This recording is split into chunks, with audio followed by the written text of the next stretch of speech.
Ladies and gentlemen, another month has passed. I welcome Egon von Greyerz, obviously in Sweden. Egon, great to see you in the middle of madness. Glad to see you healthy and in best mood. Yes, no, absolutely. I just come back from Zurich, and there was over 30 degrees there, and unbearable heat, really. And here we have a cool, I think 23, 24 today, something like that. And that's just right. And of course, I'm by the sea, so it's calm right now here. But normally we have a sea breeze, so it makes it much more pleasant than the city life in the summer heat. So yeah, I'm pleased to be able to retire to here some every now and then, not even retire, but move to here. No time So to retire yet, Egon. Egon, no time for the that. concrete wall is coming closer for sure.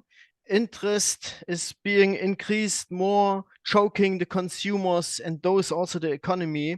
New rules and escalating problems continue to plague the banks, but the markets seem to be totally neglecting this. Let's look at some facts first, or let me quote some facts about the Okay. interest rates first. We have interest increases in Canada, Egon. You will find this in the box, or our viewers find this in the box in Australia, up to 4.1%. Then the USA did not increase this times, but we read here, for instance, officials are keeping a close watch on how credit conditions shape up, considering some lingering stress in the regional banking sector. So the stress continues. And as we know, the Eurozone also increased the interest rates. That is, for me and for many others, a dance on the volcano. But many investors in bonds and especially in stocks seems not to see this at all or are not aware of it at all. What's your opinion? No, but this is the interesting thing. Wherever you go now, city centers, restaurants, etc. In the West, I'm talking about Europe, especially where we are. Everything's booming. I think what it is that is the people had got extra money for during COVID, had some savings. They're spending that, and they haven't actually reacted to the massive increases in costs that are coming. It's like they're as you say, it's like a death dance. They're pretending it's not happening, and they're enjoying themselves in the meantime, spending money that they haven't actually got. Of course, increase in mortgage rates, which are coming, is going to hit them soon and badly. And interest rates are on their up. They're not. My view. I've always been firm about that. Since 2020, rates finally turned up. While central banks have been trying to increase or push them up for over 10 years without success. And all of a sudden, they shot up without the central banks understanding what was happening. And now they think with high interest rates, they're going to push them down again. Well, they won't succeed with that either, just like they didn't succeed pushing them up for 10 years. 10 years they couldn't do that. So don't think that they're going to come down next week or next year or whatever. This is a long trend. This is a long trend of rising interest rates. People have to be aware of that. And they will be much higher, in my view, and that will put pressure on the economy.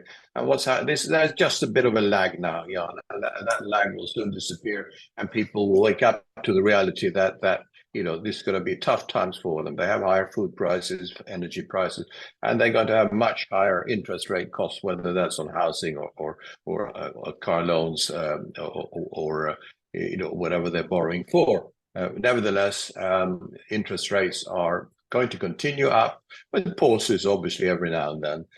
But still, they're not going to be able to push inflation down even with higher interest rates, because that's also, I see inflation in a long uptrend now. Energy prices will start moving up again. That's absolutely certain. So we're in for tough times, as you say, Jan. And Egon, we spoke about this in the past already. First, in depth the whole world, and then increase the interest. That's a recipe for a big disaster. And I found something interesting for the USA. They even increase the reserve rules. I think the moment couldn't be worse. It reads, US banks could face capital hikes of as much as 20% under new rules being prepared by US regulators as part of a global effort to harmonize capital requirements. a person familiar with the matter said on Monday. This is a few weeks old, but the regional banks, Egon, we know that are under stress already. I think that would make the situation much worse for them. Oh, definitely. You will have that. At the same time, there's already pressure on them to reduce their loan book because of all the bad debt they carry. They have to reduce their risk by cutting down on lending, and also not just new lending, but existing lending. And that will put enormous pressure on the economy, and therefore, we will that will in itself just create a downturn. And a serious downturn. And we're going to see that around the world. Bank lending will come down because they've been lending to so many bad risk borrowers who spent the money on low return projects. When you borrow at 0 or 1%, you take enormous risks, and nobody understood that actually rates don't normally stay at 1%. But they took risk in borrowing that, and they're investing it in projects that have very low returns. And all of a sudden, with these higher interest rates, those low returns are not paying for the cost of financing. And that's what we're seeing around the world. And again, there's been a delayed effect, Jan. People living in the past boom times, they don't understand that actually the whole situation has changed dramatically. And they're going to soon, people, companies, and governments are going to be hit by these bad news, because you take just the US borrowing at the 32 trillion. The current run rate of interest is over 1 trillion now. 1 trillion just on around 20 trillion, a bit over 20 trillion GDP. So you're talking about almost 5% just in interest. And that's going to increase dramatically as the higher interest rates catch up on the debt. And it's the same across the board, companies, individuals, etc. Just interest rates will actually pull the whole world down.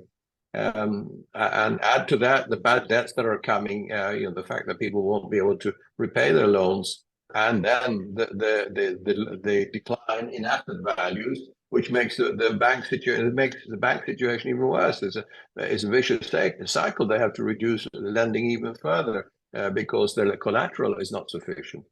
That's all going to come, Jan, and it's going to hit the world badly. We stay with the consumer, Egon. You said they are starting to wake up, or many have not started to wake up, but in fact, they wake up, they have pain. Let me show you and to our audience 3 examples. Number 1, nearly all Americans cut back on spending due to inflation, CNBC survey finds. Nearly all Americans are cutting back on their spending in some way, according to a new CNBC and Morning Consult survey. The survey found 92% of Americans are pulling back, further evidence of what retailers like Walmart, Target, Home Depot, and Best Buy called out as cautious consumer spending shifts during the first quarter. Shoppers continue to report inflation squeezing their finances, with concerns particularly highlighted among middle-income Americans. Number 2, and I think a very interesting indicator here, Egon, the usage of cardboard boxes. Slumping cardboard box sales in the US indicate a slowdown in consumer spending. US paper mills are reducing production as big box retailers purchase fewer cardboard boxes, which serves as a key indicator of consumer demand. Mills are currently operating at around 70% capacity, a significant decrease from their typical 90 to 92% capacity during favorable times, Bloomberg reports. And number 3, millions of Americans who took out loans to purchase overpriced used vehicles during the pandemic are at risk of going underwater. Financing costs are soaring and used car values are sliding, culminating to a perfect storm as only the tip of the negative equity iceberg appears. So far, so clear. It confirms exactly what we said, Egon. The consumer is feeling the pain, but on the other hand, I have the following news to show.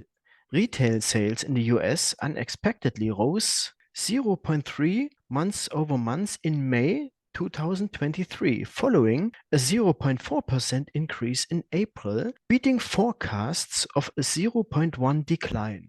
And the real kicker, Egon, from yesterday, shocking housing starts data, economists blown away.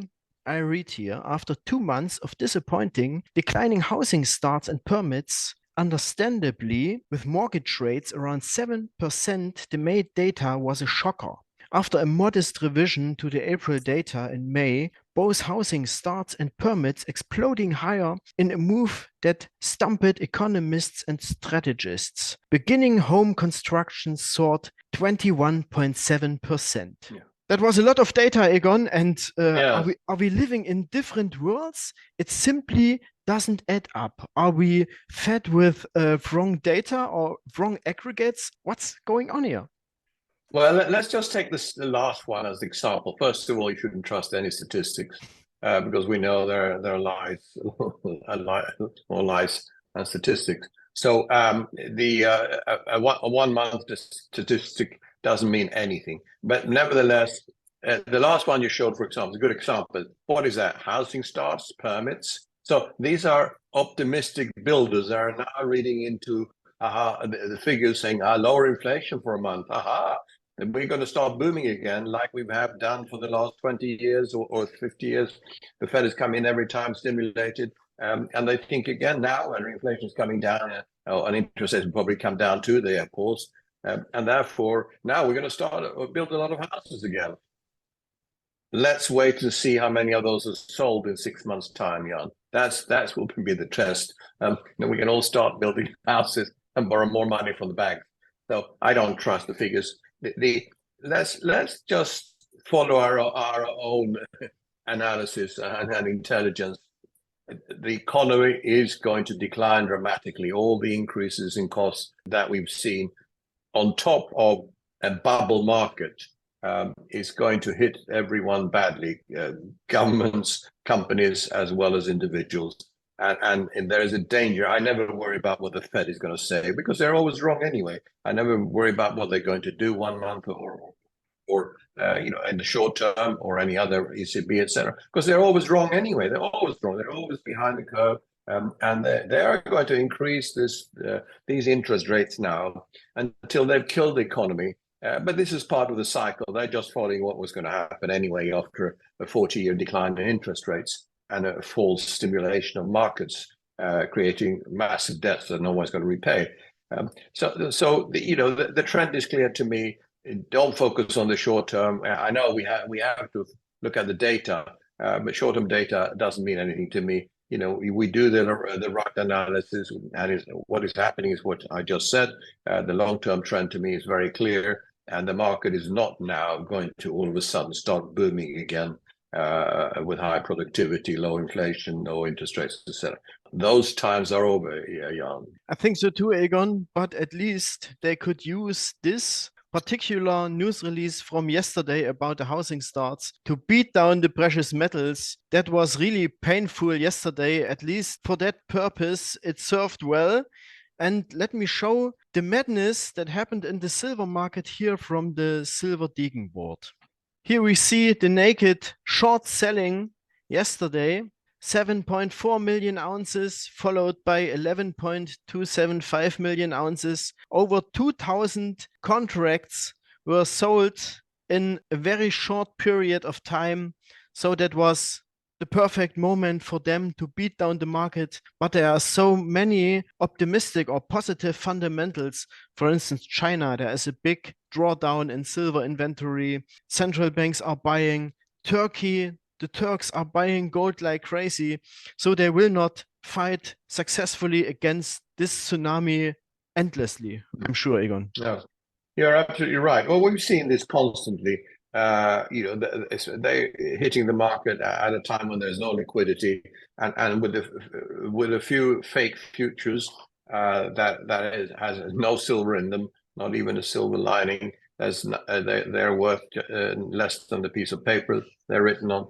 With that, they can dump the market. First of all, although I believe that silver, once the metals start moving up, and I think that will happen this year, and it will happen in a big way this year. But once they do, Of course, silver will move faster, but for the 25 years we've been into precious metals, we've been primarily into gold. I've told clients that hold gold if you want to sleep well at night, because silver is too volatile.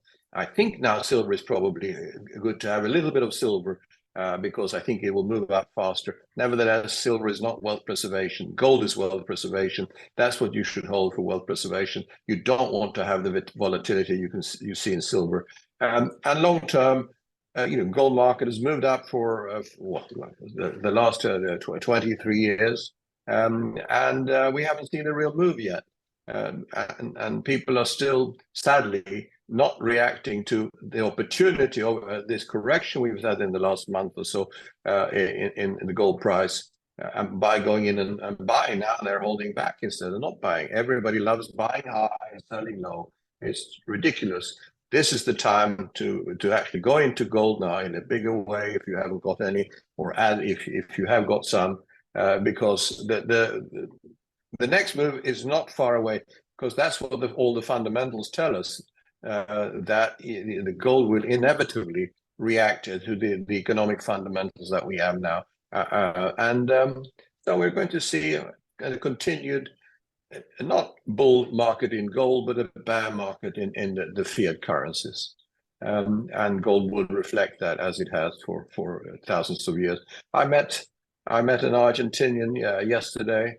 He's a bit younger than I am, but not much. But his father came from Italy to Argentina and have lived through all the inflationary periods there. But he was clever. He was just a simple man from Argentina, but he saw what was happening. So in 1970, he put all his money into gold and added since. And look, otherwise he would have had zero money, no savings. And instead, in dollar terms, his money's gone up since 1970, 50 times. And then, of course, in Argentinian pesos, it's gone up, thousands and thousands of times, because they have continuously devalued their currency. So it shows, if people want to preserve wealth, hold gold and don't worry about the moves on a day-to-day basis, because what's happened in Argentina, what's happened in Venezuela, what's happened before in Zimbabwe or in Germany, Weimar Republic, it's going to happen to the rest of the world also. It's going to happen to Europe. It's going to happen to Germany or the EU and the US, etc. It's a matter of currencies now making the final move down to zero in the next, whatever it'll be, 10 years. And the metals would reflect that, as they always have. That's what people should think about. Don't worry about the metals go down a little bit for a week or two or three. It makes no sense to look at the price short term. Just think about the historical situation that no currencies ever survived in history, and that the only money that has survived is gold. It's simple, Jan. It's simple. To summarize it, Egon, the whole world will look like Turkey today, who bought gold there right on time, did everything right. I think we shouldn't be distracted through those market fluctuations and manipulations. Of course, it is the fight of the Fed to protect the dollar for a while against the BRICS forces, against the dangers in Ukraine, Russian war, against many forces that oppose the paper money. So be patient and keep stacking, as the silver and gold bugs always say, but I think they are right. Yeah, absolutely. No, that's what I just said also. So, I never worry about the short-term movements in the metals. I've been in this game, and a lot of all our investors also are with us. They've been in this game for a long time, many of them, and the way we look at the metals, you should never worry about the short-term fluctuation, because that in the long run, governments are always on your side. They totally support, especially the gold price and a bit the silver price, by always destroying the currency. So it's so simple. It's wonderful. We have governments, central banks on our side totally. So forget about short-term manipulation. Look at the long-term manipulation, which is governments and central banks printing unlimited amounts of money. That's wonderful. We know. It's inevitable that we will have a bull market for a very long time.